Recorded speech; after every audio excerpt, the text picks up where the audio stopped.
So today I'm going to talk about wisdom. What a great topic. It's rare in the world we live in.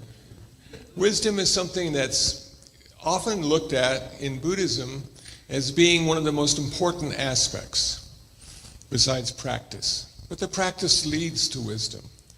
And the Buddha rediscovered this kind of wisdom, which allows us to understand the life we live, the ups and downs. And there are three parts to Buddhist wisdom. The first part is everything changes. Man, that's the worst part. Because you just get used to something and then it's different, including yourself. The second part is life is ultimately unsatisfactory. Now, I don't know if you've experienced that, but if you live long enough, you will. And third, we are not who we think we are. Not self. Now, back in the time of the Buddha, before they had self, they had soul. And the Buddha said, you are not the soul. You may not even have one. And people freak out. No, I have one. I like my soul. It stands apart. It doesn't change. It's my connection to the ultimate reality. How could I not have that? Well, what the Buddha found was, rather than being independent, we are codependent. We are interconnected and interdependent with everything all the time. There's nothing in us that stands apart. And now, because of psychology and psychiatry, we have self. Man, the self is so powerful. It directs our life for us. It tells us who we are and what to do next. It defends us. It defends its own reality. But it's not really real. It's just sort of like a process that happens, you know, and we have like form and sensation and perception and volition and consciousness, the five aggregates in Buddhism, and those things combine to give us the illusion of self-existence. Self-existence. And I like Marlon Brando. You know, he said, you know, I could have been a contender. I could have been somebody. And we all want to be somebody. But there's nobody to be. We are measured not by who we think we are measured by what we do. That makes a difference in the world. You know, and people think, well, you know, it's the thought that counts. No, it doesn't. It's the activity. We need to do something. That makes a difference. Just having a thought, what is that? You know, it's just things happening in your brain. And they're not necessarily related to anything out there in any real way. But we like to think that's the case. There was a wonderful cartoon, two people meditating, a man and a woman. And then they had this sort of balloon above each character so you could see what they're thinking. And the man was thinking, who am I? Who am I? And the woman sitting next to him was thinking, I wonder who he is. I wonder who he is. There you go, you know. And as we progress through our life and mature and evolve, we keep becoming all these different people. It's really freaky. You look at your 5th grade class photo and you say, who the hell is that? What happened to him? And then we're high school and college, and then we get a career or we work and we do this and we do that and join organizations and go to church, and all those people are different, but they are aspects of who we think we are. They do make a difference to us. And hopefully, as we age and get more knowledgeable about all of that kind of stuff, we are less inclined to think that we count. We are less inclined to think that we need to make a difference. Our life is the difference. Our life, our interaction. I like that idea. It means I don't have to try so hard. I just need to wake up in the morning, have that first cup of coffee, and get ready to see what it's going to be. What kind of day will today be? Will it be fact-filled or fantasy-filled? Will I have a lot to do or nothing to do? Will I have to create it, or will it create me? How much fun is that? And we never know what tomorrow is going to bring. We only have in our life one day. That's it. One day keeps changing into the next day. But it's not the next day. It's the same day, but it's different. That's all. And we project ourselves into the future and say, one of these days I'm going to... No, it doesn't work like that. It's today. If you want to do it 10 years from now, start today. They say, but we need to think about the future. When I go to the grocery store, there's so many things to think about and pick and choose. I need to make a list. Yes, of course. But when you're making that list, you're making it right now, today. And when you make it to the grocery store, you're in the grocery store right now, today, reading that list. That's what it's called. It's called preparing for the future in the present moment of today. So who is there? Well, nobody really. But you know what? That's less to defend. It's less to define. Who are you? I have no idea. Doesn't that bother you? No, it gives me freedom. It means I can be anything I want to be. I'm not restricted into who I think I am. But other people think you're that person. Well, that's their delusion, not mine. Then we come to life's unsatisfactoriness. Man, it always turns out to be a little less than it could be. I don't care. You know, when it's humid outside and it's a little hot and you're working on your hair and it's just not doing what you want it to do, and you go, you know what? Kusala said, life's unsatisfactory. I look in the mirror. What do I see? I see hair that won't do anything I want it to do. It's not good. I look in the mirror and I say, your hair looks great, Kusala.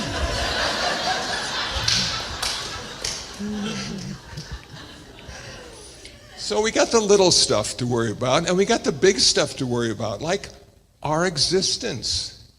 Our existence creates a lot of unsatisfactoriness. Why? Because we are no longer connected. We have been disconnected.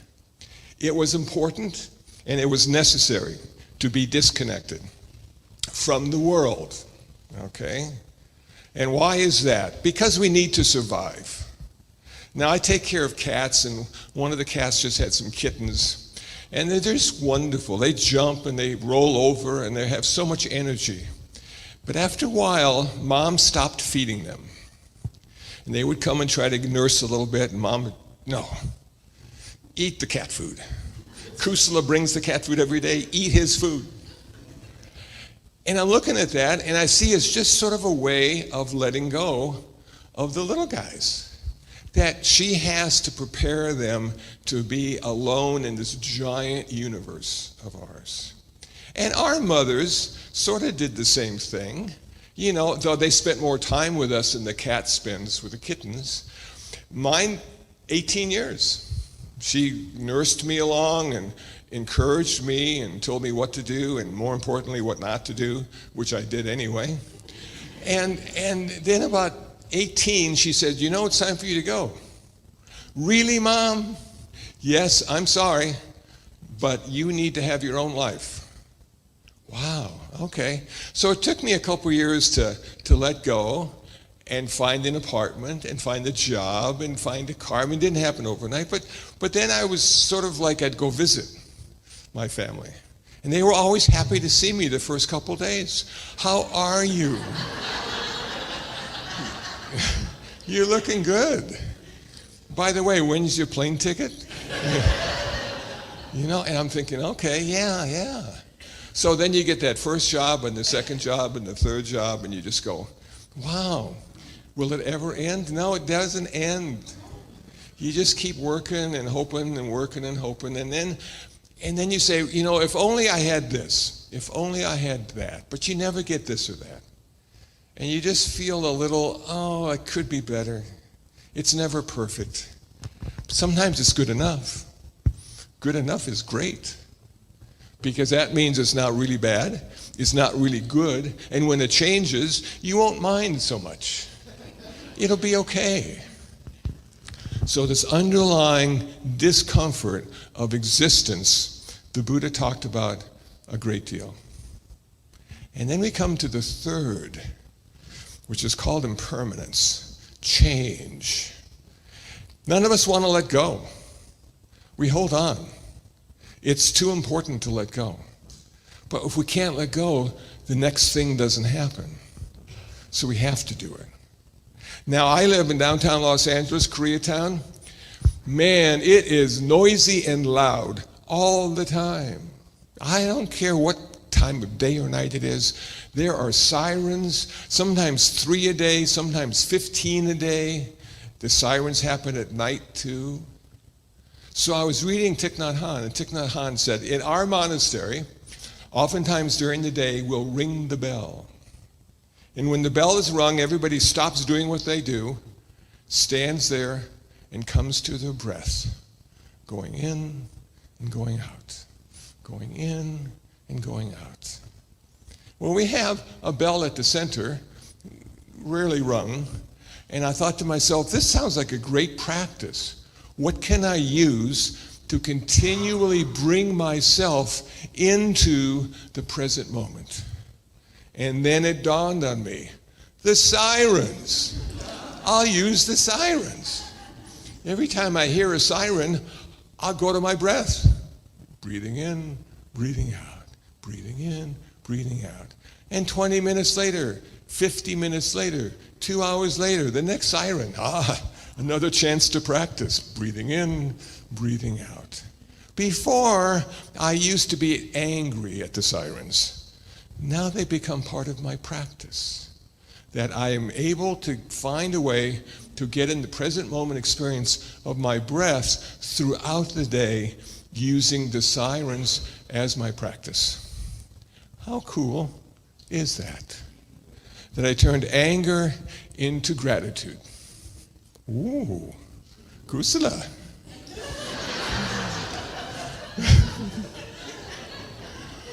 And then I thought to myself, we can also use the sirens as emergency impermanence.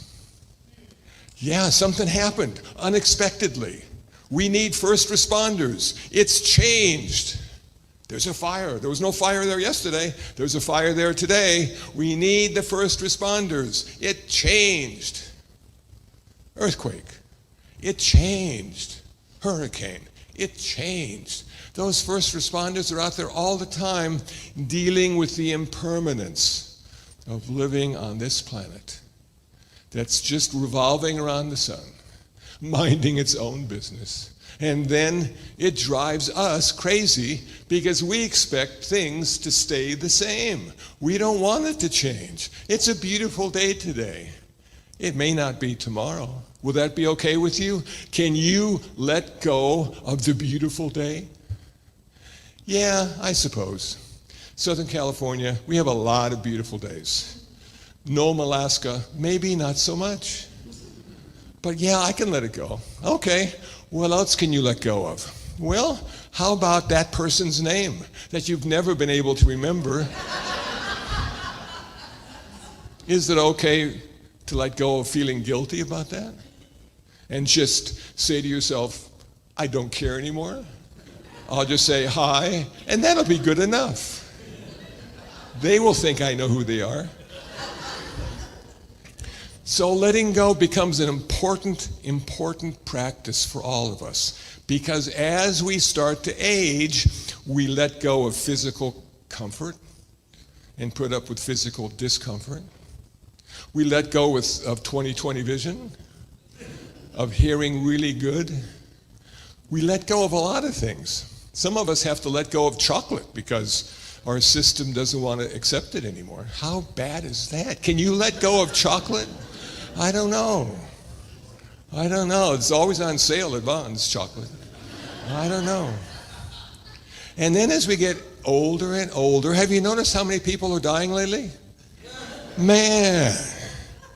And the weird part is they're all from the baby boomer generation. All these stars and celebrities and musicians, people that you never thought would die. And they're dying. Can you let go of them? And then you've got parents and you've got pets who die all the time. 10 years, 12 years, you feel lucky to have them for 12 years. They're your best friend. They never criticize you. They never say thank you, but they never criticize you. And then little Billy goes, and you go, oh, the Rainbow Bridge. What a wonderful thought that is. But no, he's just dead. And you just go, oh, man.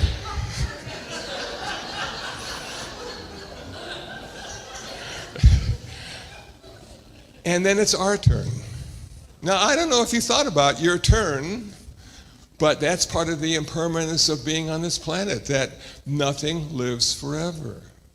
It can't. Can you imagine the chaos if nothing died? And we just kept getting birth and growth, and all of a sudden, not 8 billion people, we'd have trillions of people. Nothing to eat, no good water to drink. So we have to make room for the next folks who are getting ready to come here. And it's our turn to let go. And I like to think of my meditation practice is the practice of letting go. So when I sit down and come to the sensation of breath, I start to count 1, 2, 3, 4.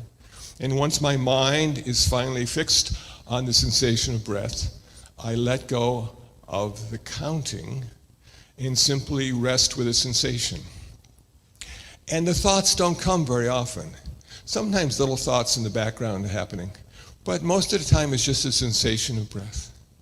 Sensation of breath. And what am I doing? Literally, what I'm doing is I'm letting go of everything for 20 minutes. I'm practicing. Okay, how does it feel to let go of everything for 20 minutes? But the cell phone just rang. No, let go of the cell phone.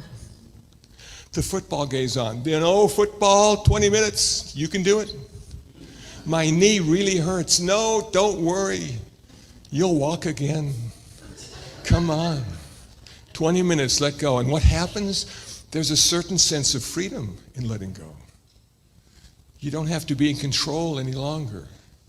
And it doesn't control you any longer. And you rest in the peace of the present moment. And then when it's time for us to say goodbye, we can rest in the peace of the present moment because we've been practicing letting go of everything forever.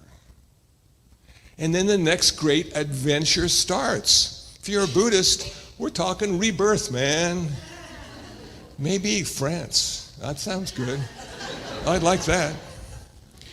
And if you're not a Buddhist, you probably got heaven. And that's cool, though that's forever.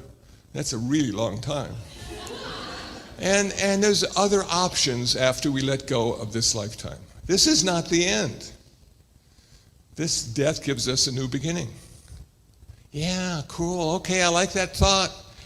But then there you are, UCLA Medical Center, surrounded by family and friends. Don't go. Don't go. Can I have your golf clubs?